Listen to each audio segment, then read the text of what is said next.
யாப்பின் உறுப்புகள் 6. எழுத்து, அசை, சீர், தலை, அடி, தொடை ஆகிய 6 உறுப்புகளை ஒரு சேர கட்டி அமைப்பது என்னும் பொருளிலேயே செய்யுள் யாத்தல் என்கிறார்கள். எனவே இந்த யாத்தலுக்குரிய இலக்கணம் யாப்பிலக்கணம் எனப்படுகிறது. பாக்கள் 4 வகைப்படும். வெண்பா, ஆசிரியப்பா, கலிப்பா, வஞ்சிப்பா. 4 பாக்களுக்கும் தனித்தனி ஓசைகள் உண்டு. ஓசையை அடிப்படையாக கொண்டே பாக்கள் வகைப்படுத்தப்பட்டுள்ளன. ஒவ்வொரு பாவிலும் பல வகைகள் உள்ளன. பாவின் ஓசை 4 வகைப்படும். செப்பல் ஓசை, அகவல் ஓசை, துள்ளல் ஓசை, தூங்கல் ஓசை. செப்பல் ஓசை இருவர் உரையாடுவது போன்ற ஓசை. இது வெண்பாவிற்கே உரிய ஓசையாகும். அறம் கூறும் குறளும் நாலடியாரும் வெண்பாவில் அமைந்துள்ளன. வெண்பாக்கள் 5 வகைப்படும். குறள் வெண்பா, சிந்தியல் வெண்பா, நேரிசை வெண்பா, இன்னிசை வெண்பா, பகுற்றொடை வெண்பா. அடுத்து நாம் பார்க்க இருப்பது அகவல் ஓசை. ஒருவர் பேசுதல், சொற்பொழிவு ஆற்றுவது போன்ற ஓசை அகவல் ஓசை. அகவல் ஓசை ஆசிரியப்பாவுக்கு உரியது. இலக்கண கட்டுக்கோப்புக்கு குறைவாகவும் கவிதை வெளியீட்டுக்கு எளிதாகவும் இருப்பது அகவற்பா என்னும் ஆசிரியப்பா. ஆசிரியப்பாவை தான் நாம் அகவற்பா என்று அழைக்கின்றோம். சங்க இலக்கியங்களும் சிலப்பதிகாரம், மணிமேகலை, பெருங்கதை ஆகிய காப்பியங்களும் அகவற்பாவில் அமைந்தவை. ஆசிரியப்பா 4 வகைப்படும். நேரிசை ஆசிரியப்பா, இணைக்குரல் ஆசிரியப்பா, நிலை மண்டில ஆசிரியப்பா, அடிமறி மண்டில ஆசிரியப்பா என்னும் 4 வகை ஆசிரியப்பாக்கள் உள்ளன. அடுத்து துள்ளல் ஓசை. கன்று துள்ளி குதித்தது போல சீர்தோறும் துள்ளி வரும் ஓசை இந்த துள்ளல் ஓசை. அதாவது செய்யுளின் இடையிடையே உயர்ந்தும் தாழ்ந்தும் வருவது துள்ளல் ஓசை. இது கலிப்பாவிற்கே மட்டும் உரியது. தூங்கல் ஓசை. சீர்தோறும் துள்ளாது தூங்கி வரும் ஓசை, தாழ்ந்தே வரும் இவ்வோசை. தூங்கல் ஓசை வஞ்சிப்பாவுக்கு உரியது. அடுத்து நாம் வெண்பாவின் பொது இலக்கணத்தை பற்றி பார்ப்போம். வெண்பாவின் ஓசை செப்பல் ஓசை என்று ஏற்கனவே நாம் பார்த்தோம் இல்லையா?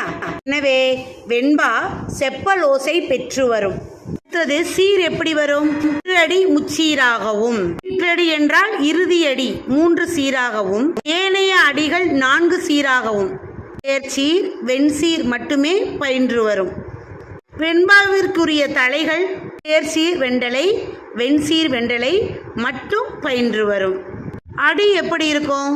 2 அடி முதல் 12 அடி வரை அமையும். ஆனால் களி வெண்பா 13 அடிக்கு மேற்பட்டு வரும். வெண்பா எவ்வாறு முடியும்? இறுதிச்சீர், அதாவது ஈற்றுச்சீர், நாள், மலர், காசு, பிறப்பு என்னும் வாய்ப்பாட்டில்தான் முடியும். ஆசிரியப்பாவின் பொது இலக்கணம். ஆசிரியப்பாவின் ஓசை அகவல் ஓசை என்று ஏற்கனவே பார்த்தோம். ஆசிரியப்பா அகவல் ஓசை பெற்று வரும். ஆசிரியப்பா சீர் ஈரசை சீர் மிகுதியாகவும் காய்ச்சீர் குறைவாகவும் பயின்று வரும். தலை என்னவென்று பார்த்தால் ஆசிரியப்பாவிற்கு ஆசிரிய தழை மிகுதியாகவும் வெண்டலை, களித்தழை ஆகியவை விரவியும் வரும். அடி வரையறை 3 அடி முதல் எழுதுபவர் மனநிலைக்கேற்ப அமையும். முடிப்பு எவ்வாறு அமையும்? ஏகாரத்தில் முடிதல் சிறப்பு.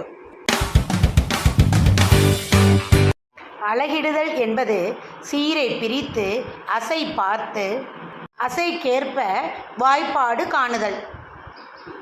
அசை என்பது எழுத்துக்களின் குறிப்பிட்ட வரையறை செய்த சேர்க்கையினால் உருவாகும் ஒரு அடிப்படை உறுப்பாகும். மாடு அசை போடும்போது வாயை திறந்து மூடுவது போல பாடலில் உள்ள சீரில் ஓசை விடுபட்டு சேர்வது அசை. அசைகள் சேர்ந்தே சீர்கள் உருவாகின்றன. தொல்காப்பியமானது அசைகள் 4 என்றும் அவை நேர், நிறை, நேர்பு, நிறைபு என கூறுகின்றது.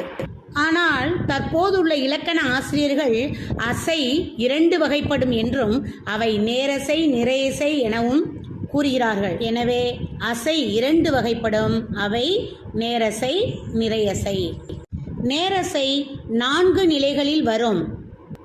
குறில் எழுத்து மட்டும் தனித்து வரும். குறில் எழுத்தோடு ஒற்றும் இணைந்து வரும். நெடில் எழுத்து மட்டும் தனித்து வரும். நெடில் எழுத்தோடு ஒற்றும் இணைந்து வரும். நிறை அசையும் 4 நிலைகளில் வரும். 2 குறில் எழுத்துக்கள் மட்டும் தனித்து வரும். 2 குறில் எழுத்துக்களோடு ஒற்றும் இணைந்து வரும். குறில் எழுத்தோடு நெடில் எழுத்தும் சேர்ந்து வரும். குறில் நெடில் எழுத்துகளோடு ஒற்றும் இணைந்து வரும். இவ்வாறு நேரசை, நிறையசை 4 நிலைகளை பெற்று வரும். சீர்கள் 4 வகைப்படும். அவை ஓர் அசைச்சீர், ஈர் அசைச்சீர், மூவசைச்சீர், 4 அசைச்சீர்.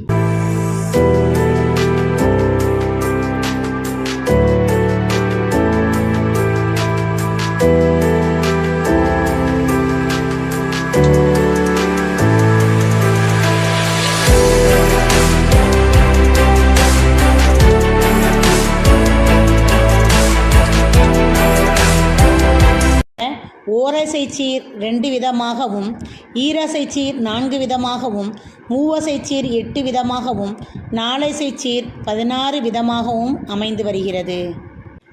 அடுத்த பகுதியில் திருக்குறள் அழகிடுதல் பற்றி பார்ப்போம். நன்றி.